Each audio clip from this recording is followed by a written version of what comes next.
నడుస్తున్నాయి. సో మాట్లాడదాం దీనికి సంబంధించి. బండారు రామ్మోహన్ రావు గారు మనతో పాటు అందుబాటులో ఉన్నారు. రామ్మోహన్ రావు గారు నమస్తే. నమస్తే శ్రీకాంత్ గారు. నమస్తే. అంటే కాంగ్రెస్ పార్టీ ఇచ్చిన ఏదైతే 90 కోట్లు ఉందో అది వాటిని రికవరీ కోసం దరిదాపు 5,000 కోట్ల రూపాయలు కొట్టేశారు. దీనిపైన ఖచ్చితంగా విచారణ జరగాలి.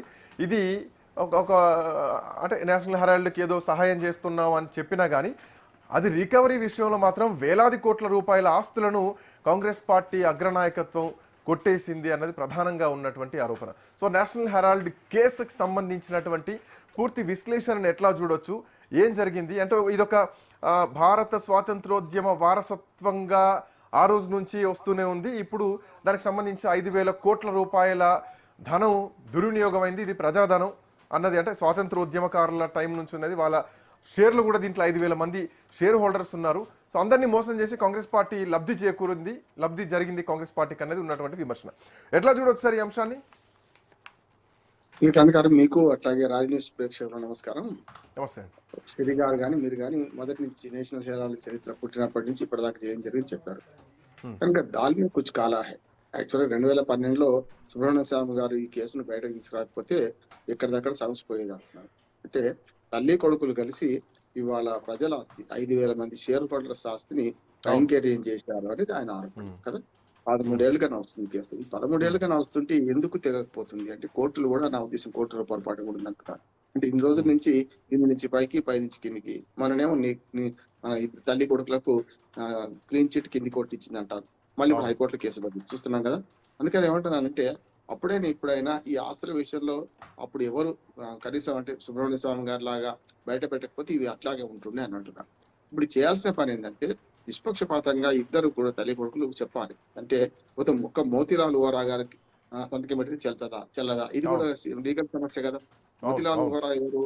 ఆనాడు మనకు ట్రెజరర్, కాంగ్రెస్ పార్టీ ట్రెజరర్. అంత ముందేమో సీతారాం కేసరి గారు ఎవర్ గ్రీన్ ట్రెజరర్ గా ఉండేవాడు. సీతారాం కేసరి గారిని తీసేసిన తర్వాత ఈయన ఎప్పుడైతే పార్టీ అధ్యక్షుడు ఆయన చేసిన తర్వాత పివి నరసింహరావుకు వ్యతిరేకంగా ఒక రకంగా చెప్పాలంటే పార్టీ అధ్యక్షుడే పివి నరసింహరావు గారు ప్రధానమంత్రి ఉండేవాడు, పార్టీ అధ్యక్షుడు ఉండేవాడు. అంటే పివి నరసింహారావు గారికి కేసరి పెట్టడానికి 2 పదవులు నీకు అవసరం లేదని చెప్పి అప్పటిదాకా ఉన్న సీతారాం కేసరిని ఏమో ట్రెజరర్ గా ఉన్న ఆయనను తీసుకొచ్చి అక్కడ మన పార్టీ అధ్యక్షులు చేశారు. చూశాం అప్పుడు ఆ కుట్రలు కుతంత్రాలు చూశాం.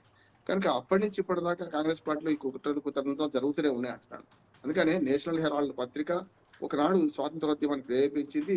తర్వాత వాళ్ళ అనుబంధంగా వచ్చిన పత్రికలు కూడా దానికి కొనసాగించినాయి. నష్టం వస్తే కాంగ్రెస్ పార్టీ అప్పు ఇవ్వచ్చు, కానీ అప్పించిన దాని పేరు మీద అయితే కాంగ్రెస్ పార్టీకి అని ఉండాలి, పార్టీకి ఉండాలి. వ్యక్తుల పేరు మీద ఎట్లా పోతాయి?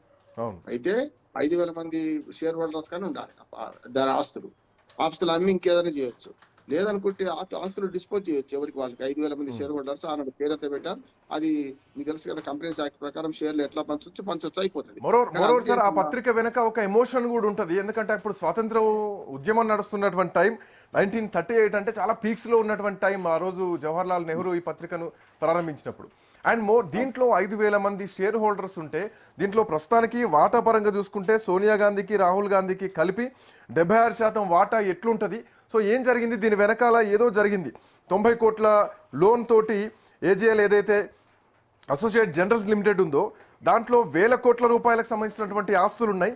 ఇవన్నీ కూడా యంగ్ ఇండియన్ చేతుల్లోకి వెళ్ళిపోయింది. సో ఇది కాంగ్రెస్ పార్టీని మొత్తం కూడా మొదటి నుంచి పట్టి వేధిస్తుందని చెప్పొద్దు. ఎందుకంటే వేధింపులు అంటే మళ్ళీ అది వాళ్ళకి ఏదో లాభం చేకూర్చినట్టు అవుతూ ఉంటుంది. బట్ ఇది చాలామంది ఉద్యమకారులకు సంబంధించినటువంటి అంశం, భారత స్వాతంత్ర ఉద్యమంలో పాల్గొన్నటువంటి వాళ్ళ అంశం. సో దీనికి సంబంధించి ఒక న్యాయం జరగాల్సినటువంటి అవసరం ఉంది. అసలు వాస్తవాలు బయటికి రావాల్సినటువంటి అవసరం ఉంది. సో ఇది ఎప్పటికైనా వచ్చేటువంటి అవకాశం ఉందా? ఇప్పుడు ఒకసారి శ్రీకాంత్ గారు ఈ కేసు సిల్సిల వలస చూస్తే 2012లో అయితే కాంగ్రెస్ పార్టీ అధికారంలో ఉంది కదా. 2012లో సుబ్రహ్మణ్య స్వామి గారు కేసు పెట్టినప్పుడు అప్పుడే తెలుసుకుంటే అయిపోయింది. 2014 తర్వాత కదా మోడీ గారు అధికారంలోకి వచ్చింది. 12 ఏళ్ళుగా అంటే 11 ఏళ్ళుగా, అంతకుముందు 3 ఏళ్ళు అయితే 2 ఏళ్ళు అయితే వాడి అధికారంలో ఉన్నారు కదా. అప్పుడే మరి క్లీన్ చిట్ తీపించుకుంటే అయిపోయేది కదా. అంటే అప్పుడు నిజమైన వాస్తవాలు చెప్పలే అన్నట్టు ఏమైతే చూద్దాం అనుకున్నారు. అంటే కోర్టులో మెల్లమెల్లగా నడుస్తూ ఇక్కడ దాకా వచ్చింది. అందుకని ఏమంటున్నానంటే ఇప్పుడు ఎమోషన్ పక్కన పెడతాం. ఒక లీగల్ గా ఒక కంపెనీ అనుకుందాం, ఏ చేయాలో కంపెనీ, దానికి 90 లక్షల మన 90 లక్షల రూపాయలు అప్పు ఉన్నది. దీన్ని తీర్చడానికి ఏం చేయొచ్చు అంటే దాన్ని అమ్మకుండా కూడా ఆస్తులను కొంచెం వడ్డీకి ఎవరికన్నా మన లీజ్కి ఇచ్చి కూడా తీర్చొచ్చు కదా. కదా. అవును, అంటే కంపెనీకి అవును, ఉంటే ఏజేఎల్ కంపెనీకి ఉంటే ఏజేఎల్ నుంచి కొనుక్కుంటే కూడా ఏజేఎల్ ఒకవేళ అమ్ముదాం అనుకుంటే కూడా సంతకం పెట్టడానికి ఎంతమంది అర్హులు? ఏజేఎల్ మీటింగ్ పెట్టాలి. 5,000 మంది సభ్యుల వారసులు ఆస్తి క్రిమినల్ కేసులు అయితే మనిషి చచ్చిపోయినా పోతాయి, కానీ ఆస్తులు అయితే వారసత్వంగా వస్తాయి కదా. వాళ్ళకి వారసులు ఎవరు ఉన్నారా, అసలు మీటింగ్ జరిపారా లేదా, ఇవన్నీ బట్టియే కదా. కంపెనీస్ డైరెక్టర్స్ మీటింగ్ జరిపి డైరెక్టర్స్ ఏమో మన షేర్ హోల్డర్స్ అందరికి నోటీసులు పంపి ఆ నోటీసులలో వాళ్ళు జవాబు తెప్పించుకొని మాకు ఇంట్రెస్ట్ ఉంది లేదు, కొందరు షేర్ హోల్డర్స్ ఏంటంటే చచ్చిపోవచ్చు, వారసులు లేకపోవచ్చు, అట్లాంటివన్నీ తీసేసి మిగతా డబ్బులు పంచాల్సి ఉండే అమ్ముతే. అంటే అప్పలంగా ఈ ఆస్తులు కొట్టేసి 76% ఆస్తులను మన వాటాను వీళ్ళిద్దరే దక్కించుకున్నారని పెద్ద ప్రధాన ఆరోపణ కదా. యంగ్ ఇండియా సంస్థకు మారిందంటే అసలు యంగ్ ఇండియా అనే పత్రిక కూడా ఉండే మనకు. గాంధీ గారు యంగ్ ఇండియా, హరిజన్ 2 పత్రికల్లో ఆనాడు గాంధీ గారు అయితే ఉన్న రైల్వేలను వాడుకున్నారు.